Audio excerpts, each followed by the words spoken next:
ಚೆನ್ನಾಗಿದ್ದೀರಾ ಅಂತ ಭಾವಿಸ್ತೀನಿ. ಇವತ್ತು ನನ್ನ ಮಗಳಿಗೆ ಡ್ರೈ ಫ್ರೂಟ್ಸ್ ಲಡ್ಡು ಮಾಡ್ಕೊಳ್ಳೋಣ ಅಂತ ಊರಿಗೆಲ್ಲ ಹೋಗಿ ಬಂದಾಯ್ತು. ಹಾಗೆ ಅವಳಿಗೆ ತುಂಬಾ 15 ದಿನಾನೇ ಆಯ್ತು ನಾನು ಡ್ರೈ ಫ್ರೂಟ್ಸ್ ಅಲ್ಲಿ ಏನು ಕೊಡದೆ. ಡ್ರೈ ಫ್ರೂಟ್ಸ್ ಪೌಡ್ರು ಕೊಡ್ತಾ ಇಲ್ಲ, ಈ ಕಡೆಯಿಂದ ಸೋಪ್ ಮಾಡಿ ಕೊಡ್ತಾ ಇದೆ ಎವ್ರಿಡೇ, ಅದನ್ನು ಮಾಡ್ಕೊಡ್ತಾ ಇಲ್ಲ. ಹಾಗಾಗಿ ಇವತ್ತು ಡ್ರೈ ಫ್ರೂಟ್ಸ್ ಲಡ್ಡು ಮಾಡ್ಕೊಳ್ಳೋಣ. ಅವಳಿಗೆ ಖರ್ಜೂರ ಇಷ್ಟ ಆಗುತ್ತೆ, ಸೊ ಅದು ಸ್ವೀಟ್ ಆಗಿರುತ್ತಲ್ಲ. ಬಾದಾಮ್ ತಿನ್ನಲ್ಲ ಅವಳು. ಪಿಸ್ತಾ ನಮಗೆ ಕೊಡಕ್ ಆಗಲ್ವಲ್ಲ, ಏನಂದ್ರೆ ಸೋಪ್ ಮಾಡಿ ಕೊಡ್ಬೇಕು ಎಲ್ಲ ಕೊಟ್ರು. ಅದು ತಿಂತಾರೆ ಅಂತ ಹೇಳಕ್ಕೆ ಬರಲ್ಲ ನಂಗೆ. ಯಾಕಂತಂದ್ರೆ ನಾನು 1-2 ಸಲ ಕೊಟ್ಟಿದ್ದೀನಿ ಪಿಸ್ತಾ ಮತ್ತೆ ಬಾದಾಮ. ಅದ್ 2ನೂ ಹಂಗೇನೆ ಮಾಡಿದ್ಲು, ಅವಳು ತಿನ್ನಲ್ಲ. ಅದಕ್ಕೆ ಲಡ್ಡು ಮಾಡಿ ಕೊಟ್ರೆ ತಿನ್ಬಹುದು ಅಂತ. ಇಷ್ಟೋ ತನಕ ನಾನು ಲಡ್ಡು ಎಲ್ಲ ಟ್ರೈ ಮಾಡಿಲ್ಲ, ಯಾಕಂತಂದ್ರೆ ಗೊತ್ತಿತ್ತು ಮಾಡ್ಬೋದಿತ್ತು, ಬಟ್ ಗೊತ್ತಿರುತ್ತಲ್ಲ ಎಲ್ಲರಿಗೂ ಚೋಕಿಂಗ್ ಆಗೋ ಸಾಧ್ಯತೆ ಇರುತ್ತೆ ಅಲ್ವಾ. ಸೊ ಹಾಗಾಗಿ ನಾನು ಅಷ್ಟು ಕೊಟ್ಟಿಲ್ಲ. ಏನು ಇವಾಗ್ಲೂ ಅಷ್ಟೇ, ನಾನು ಎದುರುಗಡೆ ಇದ್ದಾಗ ಕೊಟ್ಬಿಡ್ತೇನೆ, ಲಡ್ನ ಸ್ಮ್ಯಾಶ್ ತರ ಮಾಡಿ ಸ್ವಲ್ಪ ಕೊಟ್ಬಿಡ್ತೇನೆ. ನಮಿಗೂ ಭಯ ಅಂತೂ ಇದ್ದೇ ಇರುತ್ತೆ ಅಲ್ವಾ, ಚೋಕ್ ಆದ್ರೆ ಹಾಗಾದ್ರೆ ಹೀಗಾದ್ರೆ ಅಂತ.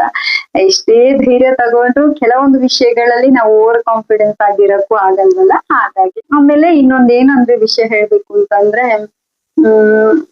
ನಾವು ಯೋಚನೆ ಮಾಡ್ಬೋದು ಕೆಲವರು, ಇವಾಗಿನ ಮಕ್ಳಿಗೆ ಅದೇನಪ್ಪಾ ಡ್ರೈ ಫ್ರೂಟ್ಸ್ ಅಂತೆ ಅದಂತೆ ಇದಂತೆ ಕೊಡ್ತಾರೆ ಅಂತ.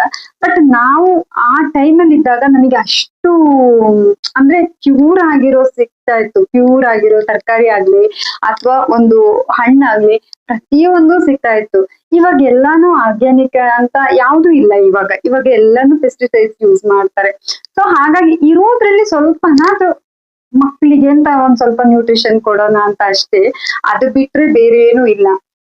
ಏನಂದ್ರೆ ನಾವು ನಮ್ ಟೈಮ್ ಆಗೋಯ್ತು, ಏನು ಮಾಡಕ್ ಆಗಲ್ಲ. ಅದ್ ನಾವು ಚಿಕ್ಕದಿರುವಾಗ ನಮಗೆ ಆ ಟೈಮಲ್ಲಿ ಅದೇನ್ ಕೊಡ್ಬೇಕಾಗಿದ್ರು ಕೊಡ್ತಿದ್ದಾರೆ. ಆದ್ರೆ ನಮ್ ಮಕ್ಕಳನ್ನ ತುಂಬಾ ಚೆನ್ನಾಗಿ ಆಗದಿದ್ರು ನಮ್ ಕೈಲಿ ಸಾಧ್ಯ ಆಗೋ ಅಷ್ಟಾದ್ರೂ ನಾವು ಚೆನ್ನಾಗಿ ನೋಡ್ಕೊಳ್ಳೋಣ ಅಂತ ಅಷ್ಟೇ. ಆಮೇಲೆ ಇನ್ನೊಂದೇನಂದ್ರೆ, ಒಂದಷ್ಟು ಅದೇ ಒಂದು ವಿಷಯ ಹೇಳ್ಬೇಕು ಅಂತ ಅಂದ್ಬಿಟ್ಟು ಅನ್ಕೊಂಡೆ, ಒಂದು ನೆನ್ಪು ಬಂತು. ಎಷ್ಟೋ ಜನ ತಾಯಂದಿರು ಏನ್ ಮಾಡ್ತೀವಿ ಗೊತ್ತಾ, ನಾವು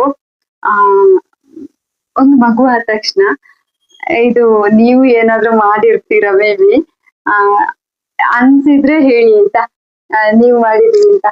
ಏನ್ ಮಾಡ್ತೀವಿ ಅಂತಂದ್ರೆ, ಡ್ರೈ ಫ್ರೂಟ್ಸ್ ತರೋದೇನ ತರ್ತೀವಿ, ಮಗಳಿಗೆ ಮಾತ್ರ ಕೊಟ್ಬಿಡ್ತೀವಿ ಅಥವಾ ಮಗನಿಗೆ ಮಾತ್ರ ಕೊಟ್ಬಿಡ್ತೀವಿ ಅಥವಾ ಹಸ್ಬೆಂಡಿಗೆ ಕೊಟ್ಬಿಡ್ತೀವಿ, ನಾವು ತಿನ್ನಲ್ಲ. ಅದು ನಾವು ಮಾಡೋ ನಮಗ್ ಮಾಡ್ತಿರೋ ನಾವು ಮೋಸಗಳು. ಏನಂದ್ರೆ ಮಗಳು ಚೆನ್ನಾಗಿರ್ಲಿ ಗಂಡ ಚೆನ್ನಾಗಿರ್ಲಿ ಅಂತ ನಾವ್ ಮಾಡ್ತೀವಿ, ಬಟ್ ನಾವ್ ಚೆನ್ನಾಗಿರ್ಬೇಕು ಅಂತ ನಮಗ್ ಅನ್ಸಲ್ಲ ಅಲ್ವಾ. ನೀವು ಈ ತಪ್ಪು ಮಾಡಿದೀರಾ ಅಂತ ಹೇಳಿ ಆಯ್ತಾ. ನಾನು ಏನಂತೀನಿ ಅಂದ್ರೆ, ಇಲ್ಲ ನಾನು ಚೆನ್ನಾಗಿದ್ರೆ ನನ್ನ ಹಸ್ಬೆಂಡ್ ಚೆನ್ನಾಗಿದ್ರೆ ನನ್ ಮಗಳು ಚೆನ್ನಾಗಿರ್ತಾಳೆ, ನನ್ ಮಗಳು ಚೆನ್ನಾಗಿದ್ರೆ ನಾನು ನನ್ನ ಹಸ್ಬೆಂಡ್ ಚೆನ್ನಾಗಿರ್ತೀವಿ, ನಾನು ಚೆನ್ನಾಗಿದ್ರೆ ನನ್ನ ಹಸ್ಬೆಂಡ್ ನನ್ನ ಮಗಳು ಚೆನ್ನಾಗಿರ್ತೀವಿ, ಹಾಗೆ ಅಂತ ನಾನ್ ಥಿಂಕ್ ಮಾಡ್ತೀನಿ. ಹಾಗಾಗಿ ಈ ಡ್ರೈ ಫ್ರೂಟ್ಸ್ ಲಡ್ಡು ಬರೀ ಮಕ್ಕಳಿಗೆ ಮಾತ್ರ ಅಲ್ಲ, ನಾವು ತಿನ್ಬೋದು. ಆಕ್ಚುಲಿ ನಾನು ಇದನ್ನ ತಿಂತೀನಿ, ಸೋಪ್ ಮಾಡಿ ತಿಂತೀನಿ ಅಂತ ಹೇಳಿದ್ನಲ್ಲ, ನಾವು ಎಲ್ಲ ಸೋಪ್ ಮಾಡಿನೇ ತಿನ್ನೋದು. ಸಿಕ್ಕಿದ್ರಲ್ಲಿ ನಮಗೆ ಒಂದಷ್ಟು ನ್ಯೂಟ್ರಿಷನ್ಸ್ ಸಿಗ್ಲೇಬೇಕಂತ. ಪ್ರೆಗ್ನೆನ್ಸಿಲಿ ಇದ್ದಾಗ ಅದಕ್ಕಿಂತ ಮೊದಲು ಪ್ರೆಗ್ನೆನ್ಸಿ ಆಗೋಕ್ಕಿಂತ ಮುಂಚೆ ನನಗೆ ತುಂಬಾ ಹೇರ್ ಫಾಲ್ ಆಗ್ತಿತ್ತು. ಅದಕ್ಕೆ ನಾನು ಒಂದು ಕಡೆ ಹಾಸ್ಪಿಟಲ್ಗೆ ಹೋಗಿ ಚೆಕ್ ಮಾಡ್ತಿದ್ದೆ, ಏನಕ್ಕೆ ಹೇರ್ ಫಾಲ್ ಆಗ್ತಿದೆ ಅಂತ ಅಂದ್ಬಿಟ್ಟು. ಅವಾಗ ಚೆಕ್ ಮಾಡಿಸಿದಾಗ ನನ್ನ ಬ್ಲಡ್ ಲೆವೆಲ್ ಎಷ್ಟಿತ್ತು ಅಂತಂದ್ರೆ 8 ಅಲ್ಲಿ ಇತ್ತು.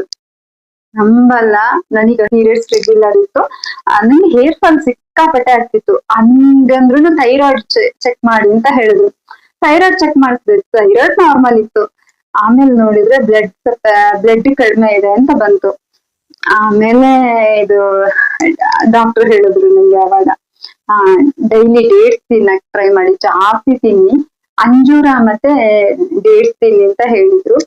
ಸೊ ನಾನು ಅವತ್ತು ಈ ತರ ಲಡ್ಡುಗಳನ್ನ ಟ್ರೈ ಮಾಡಕ್ ಹೋಗ್ಲಿಲ್ಲ. ಅವಾಗ ನಾನು ಇದನ್ನ ಟ್ರೈ ಮಾಡಿದ್ದು ಪ್ರೆಗ್ನೆನ್ಸಿಲಿ ಇದ್ದಾಗ. ನಾನು ತುಂಬಾ ಲಡ್ಡುಗಳನ್ನ ತಿಂದಿದ್ದೀನಿ, ಡ್ರೈ ಫ್ರೂಟ್ಸ್ ಲಡ್ಡುಗಳನ್ನ. ಇವಾಗ ಹಾಗಾಗಿ ಇವಾಗ ಟ್ರೈ ಮಾಡೋಣ ಅಂತ ಮಾಡ್ತಾ ಇದ್ದೀನಿ. ಇನ್ನೊಂದೇನಂದ್ರೆ, ಅದೇ ನಾನು ಹೇಳದ್ನಲ್ಲ, ಅವತ್ತು ನನಗೆ ಡಾಕ್ಟ್ರು ಆತರ ಹೇಳಿದ್ರು, 8 ಹೆಣ ಇತ್ತು ನನಗೆ. ಅದು ಪ್ರೆಗ್ನೆನ್ಸಿಗೆ ತುಂಬಾ ಪ್ರಾಬ್ಲಮ್ ಆಗುತ್ತೆ ಅಂತ. ಅವಾಗ ಆಲ್ರೆಡಿ ನಂಗೆ ಮದ್ವೆ ಆಗಿತ್ತು.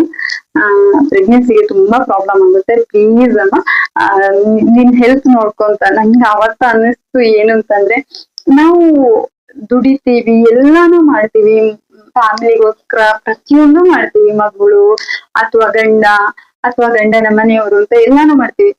ಆ ನಡುವೆ ನಮ್ಮನ್ನ ನಾವು ಎಲ್ಲೋ ಮರ್ತೋಗಿರ್ತೀವಿ ಅಂತಾನು ನನ್ಗೆ ಅನಿಸ್ತು. ಆ ಅದು ಆದ್ಮೇಲೆ ಅದೇ ಲಾಸ್ಟ್. ನಾನು ನನಗೋಸ್ಕರ ಅಂತ ನನಗೆ ಸೆಲ್ಫ್ ಕೇರ್ ಆಗ್ಲಿ, ನಾನು ಪ್ರತಿಯೊಂದನು ಮಾಡಕ್ ಟ್ರೈ ಮಾಡಿದೆ. ಇವತ್ತಿನ ತನಕನು ನನಗೋಸ್ಕರ ಅಂತ ನನ್ನ ಟೈಮ್ ನಾನು ಮಾಡ್ಕೊಂತೀನಿ. ನನಗೆ ರೆಸ್ಟ್ ಮಾಡ್ಬೇಕು ಅನ್ಸಿದಾಗ ನಾನು ಖಂಡಿತವಾಗ್ಲೂ ರೆಸ್ಟ್ ಮಾಡ್ತೀನಿ. 2 ಟೇಬಲ್ ಸ್ಪೂನ್ ಅಷ್ಟು ಎಳ್ಳು ತಗೊಂಡಿದ್ದೀನಿ. ನಾನಿಲ್ಲಿ ಬ್ಲ್ಯಾಕ್ ಹೇಳಿದ್ದೀನಿ. ಇದು ಲೋಟಸ್ ಸೀಡ್ಸ್ನ ತಗೊಂಡಿದ್ದೀನಿ. ಹಾಗೆ ಅರ್ಧ ಕಪ್ಪಷ್ಟು ದ್ರಾಕ್ಷಿನ ತಗೊಂಡಿದ್ದೀನಿ. ಹಾಗೆ 1/4 ಕಪ್ಪಷ್ಟು ಗೋಡಂಬಿನ ತಗೊಂಡಿದ್ದೀನಿ. ಹಾಗೆ 1/4 ಕಪ್ಪಷ್ಟು ಪಿಸ್ತಾನ ತಗೊಂಡಿದ್ದೀನಿ. 10ರಿಂದ 15 ಖರ್ಜೂರನ ತಗೊಂಡಿದ್ದೀನಿ. ನಾನಿಲ್ಲಿ ಏನಂದರೆ ಪಿಸ್ತಾ ಮತ್ತು ಗೋಡಂಬಿನ ಕಮ್ಮಿ ಪ್ರಮಾಣದಲ್ಲಿ ತಗೊಂಡಿದ್ದೀನಿ. ಯಾಕಂತಂದರೆ ಆಮೇಲೆ ಬಾದಾಮು ಅಷ್ಟೇ ನಾನು ಇದು ಅರ್ಧ ನೆನೆ ಹಾಕಿ ಸಿಪ್ಪೆ ತೆಗೆಯೋದು ಇದೆ. ಇಷ್ಟು ಐಟಮ್ ತಗೊಂಡಿದ್ದೀನಿ. ನಾನು ಬಾದಾಮಿನ ಸಿಪ್ಪೆ ತೆಗೆಯದೆ ಹಾಗೆ ಹಾಕೊಂಡಿದ್ದೀನಿ. ಇದರಲ್ಲಿ ನಾನು ಹುರ್ಕೊಳ್ಳುವಂಥದ್ದು ಇದು ಬಿಟ್ಟು ಒಣಗಿಸ್ಬಿಟ್ಟು ನನಗೆ ಗೊತ್ತು ಆಗಲ್ಲ, ಹಾಗಾಗಿ ಇದು ಹುರ್ಕೊಳ್ಳಲ್ಲ. ಇದೆಷ್ಟು ಇಷ್ಟನ್ನೇ ಹುರ್ಕೊಳ್ಳೋದು ನಾನು, ಬೇರೆ ಯಾವುದು ಹುರ್ಕೊಳ್ಳಲ್ಲ. ನಾನು ಸಾಲ್ಟೆಡ್ ಪಿಸ್ತಾ ಸಿಕ್ಕಿರಲಿಲ್ಲ, ಹಾಗಾಗಿ ನಾನು ಅದನ್ನ ಹುರ್ಕೊಳ್ಳಲ್ಲ, ಅದು ಆಲ್ರೆಡಿ ಹುರಿದಿರುತ್ತೆ. ಆಮೇಲೆ ನಾನು ಗೋಡಂಬಿನ ನಾನು 1/4 ಕಪ್ ತಗೊಂಡಿದ್ದೀನಿ. ಯಾಕಂತಂದರೆ ಗೋಡಂಬಿ ಮಕ್ಕಳಲ್ಲಿ ಕಫನ ಜಾಸ್ತಿ ಮಾಡುತ್ತೆ ಅಂತ ಹೇಳ್ತಾರೆ, ಹಾಗಾಗಿ ನಾನು ಗೋಡಂಬಿ ಕಡಿಮೆ ತಗೊಂಡಿದ್ದೀನಿ. ಹಾಗೆ ಪಿಸ್ತಾನು ಅಷ್ಟೇ, ಪಿತ್ತ ಪ್ರಮಾಣ ಜಾಸ್ತಿ ಇರುತ್ತೆ ಅಂತ ಹೇಳ್ತಾರೆ, ಹಾಗಾಗಿ ಪಿಸ್ತಾನು ಅಷ್ಟೇ ಕಮ್ಮಿ ಪ್ರಮಾಣದಲ್ಲಿ ತಗೊಂಡಿದ್ದೀನಿ. ಆಮೇಲೆ ನಿಮಗೆ ಇದಕ್ಕೆ ಬೇಕು ಅಂತಂದರೆ 1 ಏಲಕ್ಕಿನ ಹಾಕ್ಕೋಬೋದು, 1 ಅಥವಾ 2. ನಾನು ಹಾಕ್ಕೊಂಡಿಲ್ಲ, ನಮ್ಮ ಮನೆಯಲ್ಲಿ ಇರಲಿಲ್ಲ, ಹಾಗಾಗಿ ಹಾಕ್ಕೊಂಡಿಲ್ಲ. ಆಮೇಲೆ ಇದಕ್ಕೆ ಕಡಲೆ ಬೀಜನೂ ಆ್ಯಡ್ ಮಾಡ್ಕೋಬೋದು, ಒಂದು ಅರ್ಧ ಕಪ್ಪಷ್ಟು.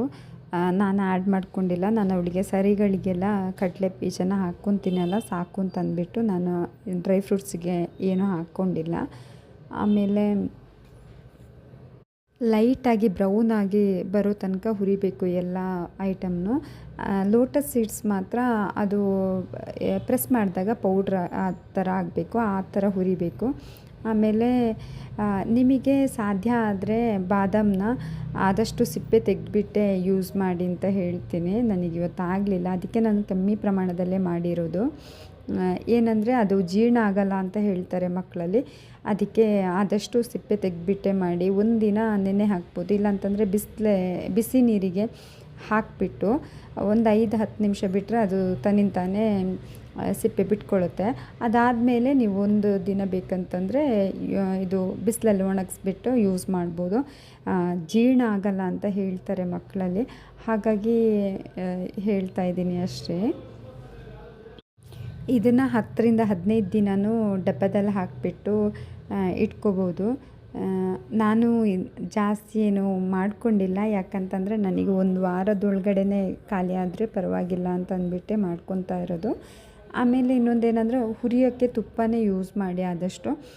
ತುಪ್ಪ ಅಂದರೆ ಒಂದು ಸ್ವಲ್ಪ ಫ್ಲೇವರ್ ಇರುತ್ತೆ, ಹಾಗಾಗಿ ತುಪ್ಪನೇ ಯೂಸ್ ಮಾಡಿ, ಬೇರೆ ಯಾವುದೋ ಆಯಿಲ್ ಎಲ್ಲ ಯೂಸ್ ಮಾಡಬೇಡಿ ಅಂತ ಹೇಳ್ತೀನಿ. ಆಮೇಲೆ ಇಲ್ಲಿ ಕಪ್ಪು ಎಳ್ಳು ಬದಲಿಗೆ ಬಿಳಿ ಎಳ್ಳನ್ನು ಯೂಸ್ ಮಾಡ್ಬೋದು ನೀವು. ಎಲ್ಲನೂ ಅಷ್ಟೇ ಲಾಸ್ಟಲ್ಲಿ ಎಳ್ಳು ಹುರಿತೀನಿ, ಯಾಕಂದರೆ ಫ್ಲೇಮ್ನ ಆಫ್ ಮಾಡಿಬಿಟ್ಟು ಎಳ್ಳು ಹುರಿತೀನಿ. ಅದು ಚಿಟ್ಪಟ ಅಂತ ಅನ್ನುತ್ತೆ ಅಲ್ಲ, ಸಾಕು. ಆಲ್ರೆಡಿ ಬಾಣಲಿ ತುಂಬ ಬಿಸಿಯಾಗಿರುತ್ತಲ್ಲ, ಅದಕ್ಕೆ. ನಿಮ್ಮ ಮಕ್ಕಳು ಸ್ವಲ್ಪ ದೊಡ್ಡವರೇನಾದರೂ ಆಗಿದ್ದರೆ ಅಥವಾ ನೀವೇ ಏನಾದರೂ ತಿನ್ನೋಕ್ಕಂತಾದರೆ ನೀವು ಖರ್ಜೂರನೆಲ್ಲ ಜಾಸ್ತಿಯಾಗಿ ರುಬ್ಕೊಳ್ಳೋ ಅವಶ್ಯಕತೆ ಇಲ್ಲ. ಆಮೇಲೆ ಒಣ ದ್ರಾಕ್ಷಿನೂ ಅಷ್ಟೇ ಜಾಸ್ತಿಯಾಗಿ ರುಬ್ಬಬೇಕು ಅಂತ ಏನಿಲ್ಲ, ತರಿಯಾಗಿ ಸಿಕ್ಕಿದ್ರೂ ಚೆನ್ನಾಗಿರುತ್ತೆ. ಬಟ್ ನಾನು ಮಗಳಿಗೆ ಮಾಡಿರೋ ಸ್ವಲ್ಪ ನೈಸಾಗಿ ರುಬ್ಕೊತಾ ಇದ್ದೀನಿ. ಇದನ್ನು ನನ್ನ ಪ್ಲಾನ್ ಇರಲಿಲ್ಲ ವಿಡಿಯೋ ಮಾಡಬೇಕು ಅಂತ. ಆಮೇಲೆ ಮಲಗಿದಾಳೆ ಅಲ್ವಾ ಮಗಳು ಅಂತ ಅಂದ್ಬಿಟ್ಟು ಗೊತ್ತು ಮಾಡ್ಕೊಡೋಣ ಬಿಡುತ್ತಾ ಅಂತ ಅಂದ್ಬಿಟ್ಟು ಮಾಡ್ಕೊತಾ ಇದ್ದೇನೆ. ಇವಳು ಫುಲ್ ತಿಂತಾಳೆ ಅಂತ ಹೇಳಕ್ ಬರಲ್ಲ, ಬಟ್ ನಾನು ಮೀಡಿಯಂ ಆಗಿ ಮಾಡ್ಕೊಂಡಿದ್ದೀನಿ. ನಂಗೆ ಒಂದ್ ಮೀಡಿಯಂ ಲಡ್ಡು ಅಂತಂದ್ರೆ ಒಂದ್ 10 ಆಗ್ಬೋದು ಅನ್ಕೊಂಡಿದೀನಿ ಅಷ್ಟೇ.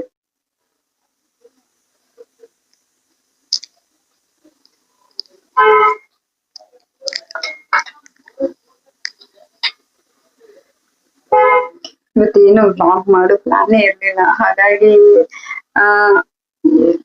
ಏನಂದ್ರೆ ಊರಿಗೆ ಹೋಗಿ ಬಂದ್ಮೇಲೆ ನಂಗೆ ಆಮ್, ಯಾವಾಗ್ಲೂ ಹಂಗೆ ಆಗುತ್ತೆ, ಅದು ಕ್ಲೀನಿಂಗೇ ಆಗುತ್ತೆ ಫಸ್ಟ್ 1 ವೀಕ್. ಅದು ಮೊದ್ಲಾದ್ರೆ ನಂಗೆ ತುಂಬಾ ಕಡಿಮೆ ಆಗ್ತಿತ್ತು. ಬಟ್ ಇವಾಗ ಏನಂದ್ರೆ ಮಗಳೆಲ್ಲ ಇದ್ದಿದ್ದಕ್ಕೆ 1 ವೀಕ್ ಮೇಲೇನೆ ಹೋಗುತ್ತೆ ನಂಗೆ ಕ್ಲೀನಿಂಗಿಗೆ. ಅವಳು ಹಿಡ್ಕೊಂಡು ನಂಗೆ ಕೆಲಸ ಮಾಡಕ್ಕೂ ಆಗಲ್ಲ ಎಷ್ಟೋ ಸಲ. ನಾನು ಎಷ್ಟೋ ಸಲ ಅಡ್ಗೆ ಮಾತ್ರ ಮಾಡಿ ಅವಳು ಅಂದ್ರೆ ನೈಟ್ ಮಲಗ್ತಾಳಲ್ಲ ಅವಾಗೆಲ್ಲ ಪಾತ್ರ ಬಟ್ಟೆ ಎಲ್ಲ ಒಗ್ದಿದ್ದು ಇದೆ. ಬಟ್ಟೆ ಒಗಿಯಲ್ಲ, ಬಟ್ಟೆ ವಾಷಿಂಗ್ ಮಿಷಿನ್ಗೆ ಹಾಕ್ತೀನಿ. ಆಮೇಲೆ ಇದು ಅವರು ಹೊರಗಡೆ ಹೋಗುವಂತ ಬಟ್ಟೆಗಳನ್ನ ಮಾತ್ರ ನಾನು ಒಗಿತೀನಿ ಕೈಯಲ್ಲಿ. ಸೊ ಅದನ್ನೆಲ್ಲ ನಾನು ಮಾರ್ನಿಂಗ್ ಬೇಗ ಹೇಳ್ತೀನಿ, ಹಂಗ್ ಮಾಡ್ಕೊತೀನಿ. ಬಟ್ ಈ ಒಂದು ಜರ್ನಿ ಆದಾಗ ನಮ್ಗೆಲ್ಲಾನು ಊರಿಗೆ ಹೋಗ್ತೀವಾ, ಊರಲ್ಲಿ ಒಂಥರ ರುಟೀನ್ ಇರುತ್ತೆ, ಇಲ್ಲಿ ಒಂಥರ ರುಟೀನ್ ಇರುತ್ತೆ, ಅದೆಲ್ಲ ಮಿಸ್ ಮ್ಯಾಚ್ ಆಗುತ್ತೆ. ಹಾಗಾಗಿ ಆಗಲ್ಲ. ಸರಿ. ಫೈನಲಿ 9 ಲಾಡು ಆಯಿತು ಅಷ್ಟೇ. ನಾನೇ ಹೇಳಿದ್ನಲ್ಲ ನಾನು ಜಾಸ್ತಿ ಏನು ಮಾಡ್ಕೊಡಲ್ಲ ಅಂತ. ನನ್ನ ಮಗಳಿಗೆ 1 ವರ್ಷ, ಹಾಗಾಗಿ ನಾನು ಇದನ್ನ ಉಂಡೆ ಮಾಡಿ ಕೊಡ್ತಾ ಇದ್ದೀನಿ ಅವಳಿಗೆ. ಸೊ ನಿಮಗೆ ನಿಮ್ಮ ಮಕ್ಕಳು ತುಂಬ ಚಿಕ್ಕವರಾದರೆ ಒಂದು ಸಲ ಕನ್ಸಲ್ಟ್ ಮಾಡ್ಕೊಂಡು ಕೊಡಿ. ಡ್ರೈ ಫ್ರೂಟ್ಸ್ ಪೌಡ್ರ್ ಕೊಡ್ಬೋದು, ಹಾಗೆ ನಾನೇನು ಕೊಡ್ತಾ ಇರಲಿಲ್ಲ, ನಾನು ಇವಾಗಲೇ ಕೊಡ್ತಾ ಇರೋದು. Thank you for watching.